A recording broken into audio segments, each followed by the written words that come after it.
Bismillahirrahmanirrahim. Persiapan kedua adalah persiapan ilmu. Karena Ramadan itu adalah salah satu di antara sekian banyak syariat Allah. Dan kita nggak bisa mengamalkan satu syariat Allah itu hanya dengan hawa kita, dengan kepengennya kita. Saya maunya begini, saya maunya begitu. Nggak bisa, kita harus belajar. Kita harus baca lagi, coba buku-buku lama kita yang bertema tentang Ramadan, kita buka lagi nih. Kita baca lagi fikihnya, kita baca lagi pembatal puasanya, kita baca lagi syarat-syaratnya, kita baca lagi adab-adabnya, kita baca lagi hadis-hadisnya, kisah-kisah inspirasinya, supaya sebelum kita masuk Ramadan, masih ada waktu 1 hari ini, kita sudah mempersiapkan ilmu, karena itu adalah sebaik-baik persiapan. Al-ilmu qabla al-amal, kata para ulama. Ilmu itu harus selalu mendahului amal. Nggak boleh beramal sebelum berilmu. Harusnya berilmu dulu baru beramal.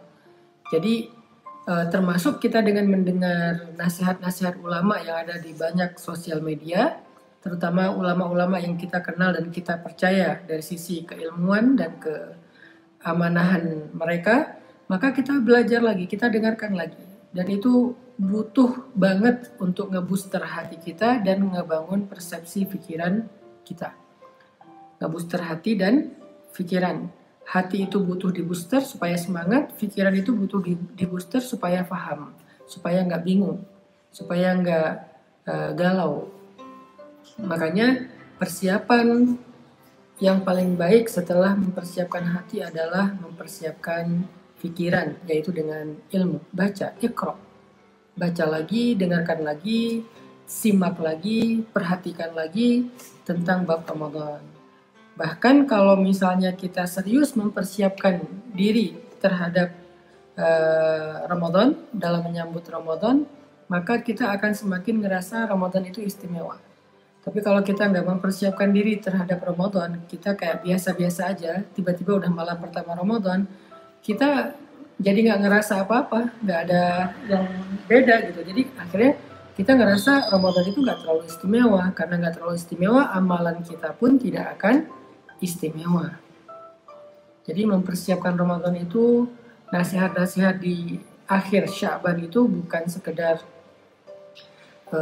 basa-basi, tetapi itu dalam rangka untuk mengkondisikan suasana, hati, perasaan, dan pikiran kita bahwa sebentar lagi kita mau ketemu dengan Ramadan. Sebentar lagi kita mau memasuki bulan Ramadan. Jadi benar-benar kita siapin dengan serius. Baca, dengarkan, perhatikan.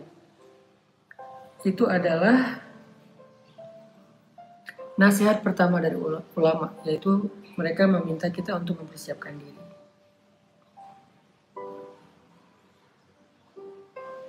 Yang kedua, nasihat dari para ulama yang bagus adalah mereka bercerita, dulu orang-orang soleh sebelum kita, mereka berdoa selama 6 bulan agar dipertemukan dengan bulan suci Ramadan.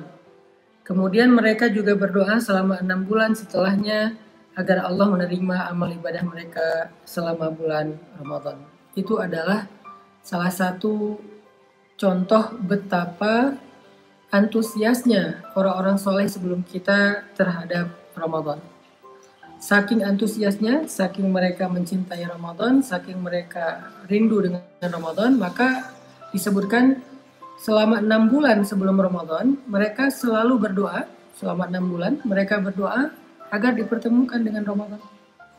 6 bulan berdoa. Kita mungkin baru teringat untuk berdoa dipertemukan dengan Ramadan itu di bulan Rajab, atau bahkan di bulan Sya'ban, atau bahkan H-3, H-2, atau H-1.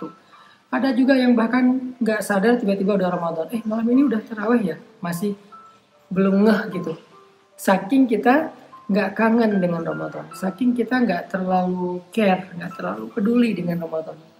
Dan itu menjadi salah satu cermin, salah satu indikasi tentang kondisi iman kita. Karena orang yang tidak merindukan Ramadan, maka pasti imannya bermasalah. Di antara ciri-ciri orang yang beriman adalah dia rindu dengan Ramadan. Di antara ciri orang-orang yang beriman adalah dia cinta dengan Ramadan. Di antara ciri orang yang beriman, dia sedih dengan kepergian Ramadan. Jadi disebutkan di dalam kisah orang-orang soleh sebelum kita bahwa kanu yad'una Allah Ta'ala sittata ashhur ay yuballighahum Ramadan wa yad'unahu sittata ashhur ay yataqabbala minhum. Jadi para salafus soleh atau orang-orang soleh sebelum kita, mereka berdoa selama sittata ashhur, selama 6 bulan agar dipertemukan dengan Ramadan. Itu menunjukkan bahwa mereka sangat mencintai Ramadan. Mereka sangat merindukan Ramadan. Jadi 6 bulan mereka menunggu-nunggu Ramadan. Mereka nunggu Ramadan 6 bulan. Berapa lama kita menunggu Ramadan? 3 hari, 1 minggu, 1 bulan misalnya. Bagaimana cara kita menunggu? Apakah kita menunggu hanya dengan diam?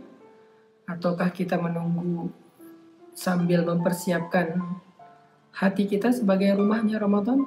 Apakah kita menunggu dengan mempersiapkan ilmu sebagai bekal Ramadan? Apakah kita menunggu dengan berdoa agar Allah menerima kita untuk bertemu dengan Ramadan? Atau bagaimana cara kita menunggu Ramadan? Nah, di situ juga kita jadi belajar sebetulnya keadaan iman kita seperti apa. Dan itu jelas banget, nggak bisa dibohongin. Jadi muhasabah diri kita masing-masing lah. Kita introspeksi diri kita masing-masing, kita tanya, kalau ulama dulu membuktikan cinta mereka terhadap Ramadan dengan berdoa selama 6 bulan, maka bagaimana dengan kita? Bagaimana dengan kita? Apakah kita merindukan Ramadan seperti mereka? Apakah kita mencintai Ramadan seperti mereka? Dan jawabannya bukan dengan lisan. Jawabannya lihat aja pada diri kita selama ini. Berapa bulan kita mendoakan pertemuan dengan Ramadan? Allahumma ballighna Ramadan. Allahumma ballighna Ramadan. Ya Allah, pertemukan kami dengan Ramadan. Kapan kita doa itu? Oh, seminggu yang lalu Ustaz. Oke. Nggak terlalu telat juga. Oh, baru malam ini Ustaz. Nggak apa-apa. Belum telat juga. Tapi ada juga orang yang bahkan nggak berdoa itu tiba-tiba udah masuk Ramadan. Itu menunjukkan bahwa dia nggak rindu dengan Ramadan. Kalau dia nggak rindu dengan Ramadan, maka dipertanyakan kebaikan di dalam hati atau imannya. Itu. Kemudian wa yad'una Allah sittata ashhur min ba'dih ay yataqabbala minhum. Setelah Ramadan, orang-orang soleh sebelum kita juga masih tetap berdoa kepada Allah agar Allah menerima ibadah mereka selama Ramadan kemarin. Jadi 1 tahun full mereka berdoa tentang Ramadan. 1 tahun mereka berdoa tentang Ramadan. 6 bulan sebelumnya mereka berdoa agar dipertemukan dengan Ramadan. Masuk bulan Ramadan sampai 6 bulan setelahnya, sampai 6 bulan kemudian, mereka berdoa agar Allah menerima amal-amal mereka selama Ramadan. Kenapa? Kok sebegitu antusiasnya para ulama tentang Ramadan? Saking mereka sadar dan paham betapa Ramadan ini waktu yang sangat istimewa. Kalau nggak paham nggak akan kayak gini. Kalau nggak paham nggak akan seantusias ini. Kalau nggak paham betapa Ramadan itu sesuatu yang sangat istimewa, mereka nggak akan habiskan waktu 1 tahun berdoa tentang Ramadan. Apa yang paling sering kita doakan dalam doa-doa kita? Yang paling sering kita minta apa? Meminta jodoh? Berarti itulah hal yang paling penting bagi kita. Yang paling sering. Arti yang paling sering dalam waktu yang lama. Jodoh? Berarti itulah yang paling penting bagi kita.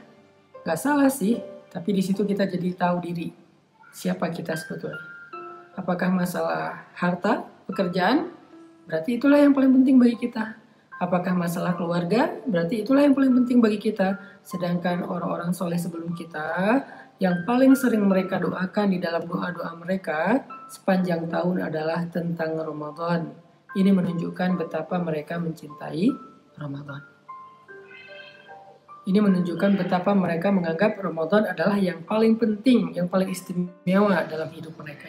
Dan malam ini kita masih bisa berdoa dengan doa seperti itu. Allahumma barik lana fi Rajab wa Sya'ban wa ballighna Ramadan. Allahumma ballighna Ramadan. Ya Allah, pertemukan kami dengan Ramadan. Ini adalah nasihat kedua. Jadi berdoa kepada Allah agar dipertemukan dengan Ramadan dan merasa rindu kepada Ramadan, merasa cinta kepada Ramadan. Dan itu nggak bisa dibuat-buat. Gimana biar muncul rasa cinta dan rindu terhadap Ramadan? Nggak ada jalan lain kecuali kita belajar untuk mengenal Ramadan lebih dekat. Karena bagaimana muncul rasa cinta kalau kita tidak kenal. Kan ada istilah tak kenal maka tak cinta. Jadi harus kenal dulu dengan Ramadan. Kita tahu nggak Ramadan itu seberapa istimewa? Kalau ibarat seorang perempuan, seberapa cantik dia, seberapa menawan dia, seberapa baik dia. Kalau ibarat laki-laki, seberapa baik, seberapa bertanggung jawab, seberapa mampu dia. Kenal nggak kita? Karena kalau nggak kenal nggak akan ada rasa. يا ربي شكرا هديت قلبي شكرا